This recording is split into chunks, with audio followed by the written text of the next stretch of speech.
যোৱা 5টা দিনৰ যি অসম বিধানসভাৰ বৈঠক অনুষ্ঠিত হৈছিল, এই বৈঠকে সমগ্ৰ অসমৰ জনসমাজখনলৈ বহু শুভ বাৰ্তা কঢ়িয়াই আনিবলৈ সক্ষম হ'ল।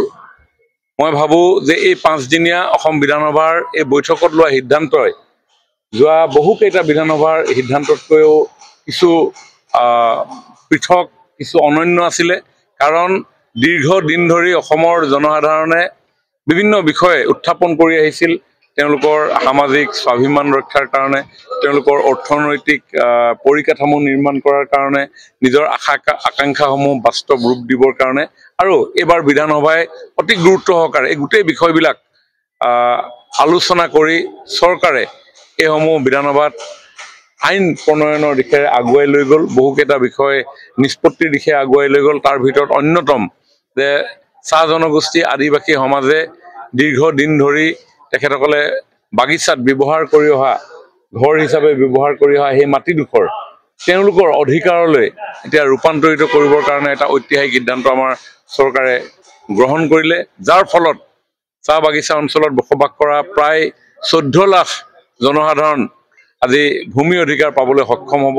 আৰু সমান্তৰালভাৱে 6টা জনগোষ্ঠী, চাহ জনজাতি, আদিবাসী, চুতীয়া, কোচ ৰাজবংশী, আহোম, মৰাণ, মটক, তেখেতসকলে জনজাতিকৰণৰ কাৰণে এটা দাবী উত্থাপন কৰি আহিছিল।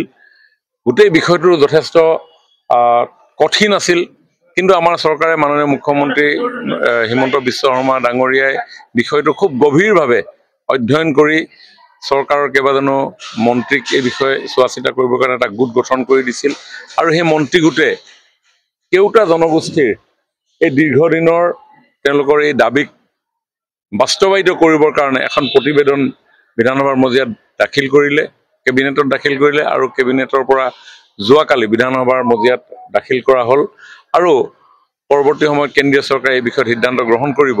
কিন্তু আজি এই মুহূৰ্তত মই অনুভৱ কৰোঁ যে এই যিটো পৰ্যায় আগবাঢ়ি গ'ল, ইয়ে কেওটা জনগোষ্ঠীৰ এই দীৰ্ঘদিনৰ দাবীৰ সমাধানৰ এটা পথ প্ৰশস্ত হ'ল।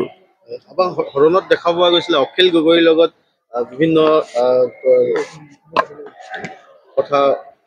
আচলতে অখিল গগৈ তেখেতে এজন উন্নয়ন বিৰোধী মানুহ। অসমখনৰ উন্নয়নৰ কাৰণে তেখেতৰ যিটো ভূমিকা এগৰাকী ৰাজনৈতিক নেতা হিচাপে থাকিব লাগে সেইটোতো নায়েই, বৰঞ্চ বাহিৰত কোৱা কথা বতৰাবিলাকেই তেওঁ বিধানসভাৰ মজিয়াটো ক'বৰ কাৰণে এটা অপচেষ্টা সদায় কৰি থাকে, যাৰ কাৰণে 125জন ৰাইজৰ প্ৰতিনিধিয়ে বিভিন্ন গুৰুত্বপূৰ্ণ বিষয়বিলাক যেতিয়াই উত্থাপন কৰে পটককৈ তেখেতে এষাৰ মাত মাতে। কিন্তু সেই পটককৈ এষাৰ মাত মাতিবৰ কাৰণে আমাৰ বিধানসভাৰ যি নিয়মাৱলী আছে, বিধানসভাৰ সেই নিয়মাৱলীৰ ভিতৰত চব বস্তু নপৰে। বিধানসভাৰ এজন সদস্য হ'লেই প্ৰত্যেকটো বিষয়ত প্ৰত্যেকটো সময়ত মাত মাতিব নোৱাৰে। ৰুলছ আছে, প্ৰচিডিঅ'ৰ্ছ আছে। এই ৰুলছ প্ৰচিডিঅ'ৰ্ছসমূহৰ আধাৰতে তেওঁ মাত মাতিব লাগিব। কিন্তু তেওঁক দেখা পোৱা যায় যে বাহিৰত জনসাধাৰণৰ দৃষ্টি আকৰ্ষণ কৰিবৰ কাৰণে, আপোনালোকৰ মাধ্যমেদি জনসাধাৰণৰ দৃষ্টি আকৰ্ষণ কৰিবৰ কাৰণে বিধানসভাত এটা কথা কৈ এনেকুৱা এটা পৰিৱেশ সৃষ্টি কৰে যিটো মূল বিষয় লৈ আলোচনা হয়, সেই আলোচনা আধাতে নাইকিয়া হৈ যায়।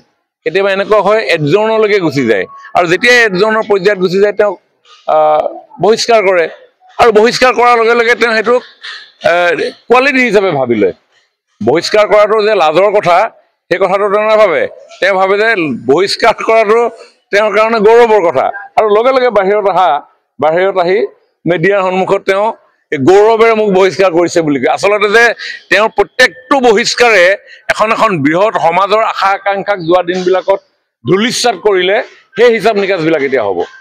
কাৰণ তেওঁ প্ৰত্যেকবাৰ যেতিয়া বহিষ্কাৰ হয়, প্ৰত্যেকবাৰ বহিষ্কাৰতে মেক্সিমাম তেনেকুৱা গুৰুত্বপূৰ্ণ বিষয় এটাত অনাহকত প্ৰৱেশ কৰিব প্ৰয়াস কৰে, আৰু অনাহকত প্ৰৱেশ কৰাৰ ফলত সেই বিষয়টোৰ গুৰুত্ব হ্ৰাস পায়, আৰু সেই বিষয়টো জনসাধাৰণৰ বিষয় থাকে। গতিকে অখিল গগৈ প্ৰত্যেকবাৰ যিমান বহিষ্কাৰ হ'ল সদনৰ পৰা এতিয়ালৈকে প্ৰত্যেকটো বিষয়ে খেলি মেলি কৰি পিনি বহিষ্কাৰ হৈছে। গতিকে সেই তাৰ লগত জড়িত হৈ থকা জনসাধাৰণেও মই ভাবোঁ অখিল গগৈ সেই বহিষ্কাৰৰ বিষয়বিলাক তেওঁলোকেও চাব, আৰু জনসাধাৰণে যি ৰায় দিব লাগে দিব। এয়া এক ভেলকিয়াৰী বুলি তেওঁ কৈছে। অখিল গগৈৰ কথা কোনে গুৰুত্ব দিয়ে? অখিল গগৈৰ কথা মতে অসম চলিব নেকি? গোটেই জাতি জনগোষ্ঠী যিসকল নেতৃত্ব তেখেতসকলৰ মতামত আমি দেখিবলৈ পাইছোঁ। তেখেতসকল সন্তুষ্টি প্ৰকাশ কৰিছে। তেখেতসকলে এইটোকে বিচাৰি আছিলে সকলোবিলাক বিষয় তেওঁলোকৰ লগত আলাপ আলোচনা কৰি মন্ত্ৰী গোটে বিভিন্ন সময়ত বিভিন্ন দিহা পৰামৰ্শ লৈ বহুত দীঘলীয়া এটা এক্সাৰচাইজ কৰাৰ অন্ততহে এখন প্ৰতিবেদন। এই প্ৰতিবেদনখনটো কালি আনি পিনি ঘপককৈ লিখি আনি দিয়াহি নাই।